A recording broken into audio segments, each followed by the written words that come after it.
Hi there, Joe from Wildfire Social Marketing again with a LinkedIn profile review. This time I'm reviewing Fiona Redding from Business Addicts podcast. I've just reviewed her partner in crime, Lauren Bartley's profile, and now I'm moving on to Fiona. So some of the things I'll be talking about will be very similar to what I've recommended for Lauren. So I'll keep this one a little bit more brief so I'm not repeating myself. So Fiona, thanks for being brave and having your profile reviewed. I'm going to start at the top and just go through some things that you can be doing on LinkedIn that are quick wins that are going to be good for your brand and your online position. So we'll start with the background image. You've got the default image, which is this connected dots. It's cute, but I would be putting something that's related to your business. So either the Happiness Hunter brand or Business Addicts brand, just to show a bit more to context of what you do and who you help and what your business is. Your profile photo is perfect. It's a nice headshot, name obviously perfect. The next important area is your headline. This is your positioning statement that follows you around everywhere. Now, I'll just briefly mention what I mean by that because I didn't mention this on Lauren's, is whenever you do anything on LinkedIn, people will see your your photo, your name, and your headline. So if you go to people viewed my profile, that's what you'll see, that information. In the newsfeed, that's what you see. On the profile, this is what you see. In searches, this is what comes up. So for example, with Lauren, you've got Lauren's name, Lauren's photo, and her headline. And if you look down, you get some idea then about who these people are. So if we quickly look down here, you'll get some context. So sometimes people will have their role under experience and their company. So this is a perfect example. So franchisor at Hire for Baby. So there is a bit of context in terms of what she does because the business name, we know it's something about baby products potentially, and she's got probably some stores. But if that was something like business owner at something ABC Consulting, then there'd be no context. So it's always about context in this case. So if we look at yours, you've got the Happiness Hunter, life and business coach, speaker, facilitator, podcaster. So you've got your business brand, but that's kind of what you're known as well. And then what you do and the ways you work. And I think most people do know what a life and business coach is. So you don't need to say a great deal about that. And the Happiness Hunter, I think as a business name, kind of says what it's about. So I quite like what you've done there. And you've got speaker, facilitator, podcaster, so the ways and the modes in which you work outside of being a coach. So I do think that's quite fine. Often I get clients to write a positioning statement that talks about the problem that they solve for their clients to position them. So you could add something like that, but I mean, I think it's quite fine what you've got there. If we scroll down, I can see now what is your old summary. So as I mentioned on Lauren's, the summary was shown in full. Now it's shown in brief. You only see the first two lines, so these two lines become critical because not everybody's going to click see more and see the entire summary. So having a friendly start, you're a business addict, and then what you do, you know, what's important to you, the context is great. I would add a some sort of contact information, so whether it be phone number or email address, just to remove the barrier from people who aren't connected to you from getting in touch with you. Sure, they can message you. I mean, they can connect to you if they're not connected already. But make it super easy. So if someone wants to book you as a speaker, for example, and they come to your LinkedIn profile, they have to do a bit of clicking to find out that information. They can't see your phone number and your contact information because it's not available to anybody outside of first level connection. They'd have to go to your website and maybe go to some other places and find information. But if you've got it here, you've taken away that obstacle. Now, if we click see more to see the entire summary, we've got the whole format here, and you've got a call to action. So as for Lauren, it might just be tweaking what you've got. I like that you've written in first person because that allows you to write in your voice and connect to your audience, because LinkedIn works best. It's person to person. It's not business to person. And a profile is your person, you know, you as a person, your personality, and that's how we connect. So start with that positioning at the top, those top couple of sentences. Then talk about the problems that your ideal clients have, and who you work with and how you work, and the services you offer to to fix these problems, which you've done here.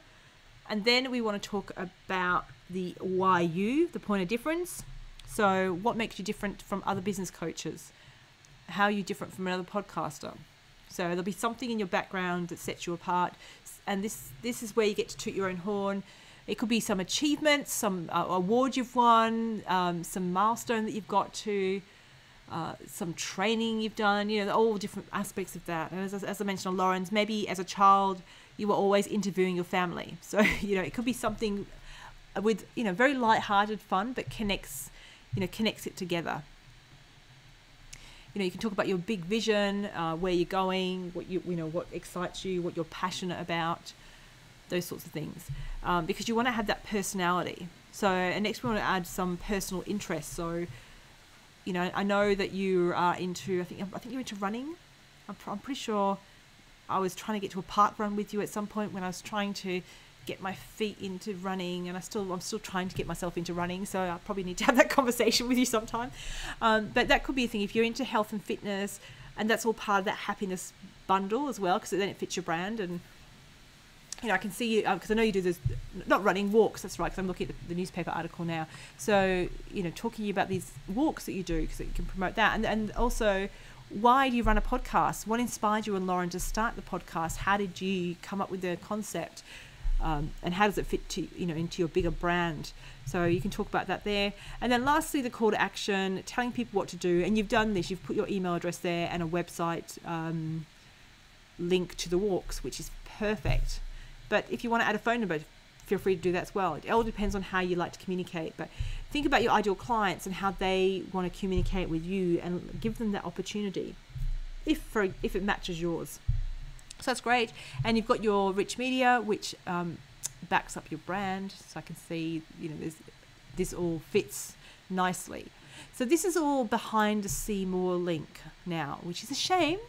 This is one of the things I'm disappointed about. I'd like to have this up front again. So it's taken the focus away from the summary. It's still super important to have one in terms of including the language of your ideal market, the keywords that they're going to be using to find you. So you want to have that in there. You want to write in a way that connects to your reader, the person that's actually clicked it as well, so that they can connect and get to know you a bit more. So positioning, findability is super important. Now I'm going to scroll down to your experience, because that's now become the focus. So your experience section are your roles, your education, and your volunteering. And the first role is featured in full. It gets the full, it's the full article. So this is almost where the attention wants to go instead of the summary at the moment, until they bring the summary, in full back. So you want to have if you've got multiple roles, as you have your primary, focus up the top, and work the content in a similar format. So talking about the problem that you solve for your ideal clients, the services that you provide in order to fix the problems, and list the services, why you and your organization to fix the problems, and your point of difference, and then the call to action, what next. And I think you've done quite a bit of this already, so it might just be tweaking what you've got, just reviewing and making sure it's accurate, and does connect to your ideal clients. And then having the rich media once again. So I would be adding some of the things in your summary potentially that match your brand, that add some value, because these are displayed. So certainly have 3 at a minimum. Any more than that, and you can scroll through them. So whether you're on the desktop or the mobile app, you can still scroll through. So it's certainly worth having as many as you need to. If we scroll down to the next 4 items in your list, obviously the podcast one is your other thing that you're doing. So that's here. And if we click see description, you can write that in a similar format. Rich media, so I'd be linking to your podcast, maybe some of the recent episodes, maybe interviews you've done about the podcast, things like that. Maybe you had an article published, put all that in there to back that up. And then you've got your others. Now these 2 here, this little grey icon shows me that it's not connected to a company page. So either there is no company page, or it doesn't relate. So for example, here I can see you've just put down you've had 4 years off of work on a career sabbatical, which is absolutely fine. So the fact you put it there explains why there's a gap in the dates. Obviously, there's no company page for that because it's not a company. It's just what you were doing at that particular time. So, and that's fine. And then you've just talked about what you were doing. Absolutely fine. I mean, a lot of women have these, are going to have these gaps purely because they had kids at one point and maybe they were doing the mum thing for a little while. I mean, I had four years off as well. I was always working part-time or running a business, like little things, little projects, but it wasn't the primary focus, so there wasn't a great deal happening. You know, or there might have been study breaks as well. So your education here, this is your formal education. And then you've got your volunteering. So that section's not there. So if you've got any volunteering you do, maybe you run a park run, maybe you're on a committee at your kid's school, you run a chess club, you're involved in a charity, you're a volunteer firefighter, whatever it is, feel free to pop that in there. Next we come to skills and endorsements. So all the skills on your profile, your connections it can endorse you for. So it's still at the first level connections can endorse you. And to endorse someone, you just click the plus. So if I think I want to endorse you for management consulting, I simply click the plus here, and that's an endorsement. They're in an order of how many endorsements you've got, but I can see you've reorganized them, which is great. So I would presume then these three at the top here are the 3 things you want to be known for and endorse for. Previously, we had 10 we could focus on.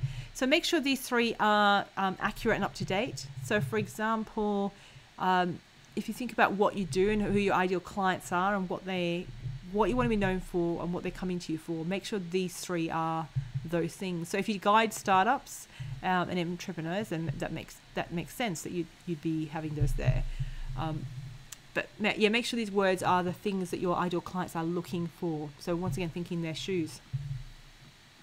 Next, we have recommendations. So I can see you've got some fairly recent ones. So one from February, one from September last year. Build this into your process so that you're asking for recommendations. So if you do a lot of speaking, for example, after you've done the speaking gig, maybe ask one of the key organisers or someone else in the audience for a recommendation about what you've spoken about, and clients that you've worked with. When you finish working with them or at the peak of their excitement of working with you, that's the point to ask them for a recommendation. And don't just ask them with questions. Treat it like a podcast interview. Give them some questions to answer so that the recommendation is framed in a way that adds context, because now they are no longer connected to the role. So the recommendations are standalone. So from a viewing perspective, I don't know if he's endorsing you for your happiness hunter role or your business addict role, which is unfortunate. That's a change LinkedIn have made. It's connected on the back end, but just not the front end. And also they're in the order of the most recent. So you want to make sure you've got some recent ones at the moment until you can reorganize things. Then we've got accomplishments. So you've got projects. And let's have a look at your projects. So you've got a few projects in here with some information, and yeah, you've got business addicts as a project as well. Even though it's down as a role, it's also essentially a project. I mean, each show is a project. So, and it allows you to connect to Lauren, which is great. And also, you could also actually connect to every person you've interviewed. So for example, you've just interviewed me, you could add me to this project. So you've got that connection point. And this is great for positioning in terms of, if you've interviewed some influencers that are well known. So say you've interviewed Richard Branson, everybody knows who he is. Having him connected to your profile through a project is great in terms of credibility and connection. Also with projects, you can link outwards to the project itself. So this links to your Business Addicts website. So any project you've involved in, it can be used to drive traffic. So if I just minimize this. So also in accomplishments, you can have publications. So publications could be printed books, ebooks, reports, interviews. I've even used it for training courses. It could be interviews in the newspaper, interviews on the news, and then link outwards. Now, publications like projects, you can have a URL and link outwards, so you can use it to drive traffic. So you could put your podcast in there. You could, if you've got an online course, you could put that there and drive traffic to your landing page for your online course.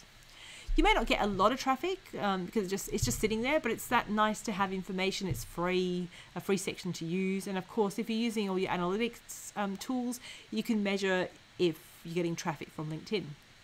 Also in here, you can add courses that you've done. So this is your professional development.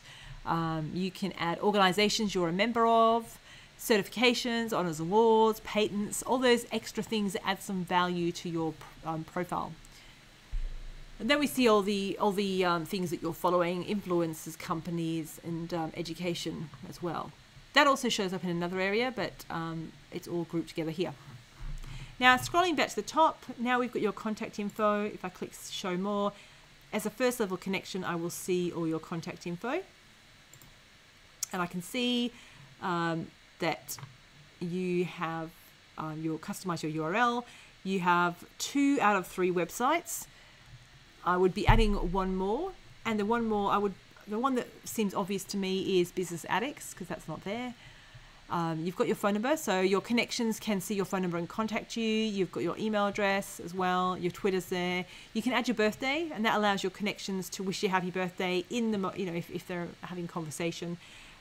It's not Facebook, and I don't wish people happy birthday here and there, but it's a nice conversation add in if I was contacting that person and it happens to be around their birthday anyway. You can also add your Skype addresses in here as well if you want to. So that is your contact information, certainly worth having. But as you can see, there are sections for certain information, but having your email and phone number in your summary or your roles just takes away the barrier so that anybody can get in touch with you, which is what LinkedIn's all about. And then finally, I just want to touch on the people also viewed. I mentioned this on Lauren's profile. The way this worked is LinkedIn have an algorithm, and it shows you the 10 people that people viewing your profile are also looking at these people. The reason for that may be that you're in conversations together. Maybe you've commented on a conversation that these people commented on. Obviously, with Lauren being here, you're always in conversations together, and people obviously look at both of you because you're in, run a podcast together. So if you look down this list of people, you can't control this actual list. You can turn the list on and off, because if you think about it, there's 2 ways of thinking. You're either positioning yourself among these 10 awesome people. And you've got some great people in here, but also you're potentially driving traffic to their LinkedIn profile, which you may not want to do, especially if they're people you don't know particularly well, or they're direct competitors, or people you just don't have a relationship with or respect for even. So obviously Lauren being here is not a problem, because you're probably driving traffic to each other's sites all the time. But have a look through, make sure that these people fit your brand. This person down the bottom doesn't have a profile photo, works in a completely different area, so might not add any value to your brand. But having someone like Naomi Simpson here can be valuable, because obviously she is an influencer and people know who she is. So that whole by association, you're cool and influential yourself. But I generally advise clients to turn it off, because you're giving all these people free real estate on your profile for what? For no value, really. So you can turn it off in your settings. Now, lastly, there's one thing I wanted to touch on that I wanted to come back to, was your articles and activity. This section here sits in the middle of your profile. This is the more to your profile. This is the credibility, your expertise. So you've got articles that you've published, and then you've got activity that you've engaged with, so likes, comments, and shares. And if we click on any of these 2 links, it takes you to the same area, and there's 3 parts of it. So you've got your articles feed, which are all your published articles that have gone directly onto LinkedIn. And I can scroll down and see all the content that you've published. I can click, I can read it, I can engage with it. Now, if you're researching one of your potential clients, it's good to do this, because you can look through the articles and then reference it. And when you're connecting with them, you may say, I really enjoyed your article about International Day of Happiness Walk, blah, blah, blah. So straight away, you're actually building rapport. And by you publishing posts, you're building your thought leadership, you're sharing your expertise, and you're giving people that opportunity to connect to you and understand what you're about. And as I mentioned to Lauren, it makes sense to publish articles about the podcast. You might alternate featuring the podcast. You could even write an article, maybe 1 article a month, summarizing all the interviews you've covered that month. Or maybe the article is about a particular topic. So maybe the topic's social media, and the article might be a summary of all the podcasts that are covering some aspect of social media. And then you can link to all the podcasts, talk about, mention all the different people, And then when you share it, tag them or mention them so that they, you know, you're inviting them back into the conversation. So there's much you can do with articles. Posts are things that you have shared or content you have curated. So I can see that 4 days ago you shared this, 1 week ago you shared that. So I can see you're relatively active 1 week ago, 1 week ago, 2 weeks ago. So this shows how engaged you are on LinkedIn and what kind of content you're sharing. You know, it gives a bit more to you in a short form way. And this is where, if you're sharing links to your website, if you're sharing photos, this will come up in this area here. All activity is a collection of everything, including your engagement with other people. So if you've liked other people's updates or commented on other people's updates, this is where it's going to show up. So I can see what you're interested in and just get a bit more context around who you are. And you know, so when you're using it for researching people, you can find content to engage with, to put yourself on someone's radar or to acknowledge. Now, I mentioned at the bottom of your profile, anything you're following shows up. It also shows up here under interests. So you've got your influencers that you follow, or the companies you follow, the schools you follow, and the groups you're in. So you've got 3 groups here you can see, and then you can see all groups. Now, obviously, when you're following certain things, you do it because you're interested, but you also may do it to position yourself as someone interested in that organization, if that makes sense. With groups, you may be a member of some groups purely for networking or business relationships, but they may not add value to your profile. So you can turn off the visibility so that people can't see that you're in that group publicly, and keep the groups here to ones that help with your positioning.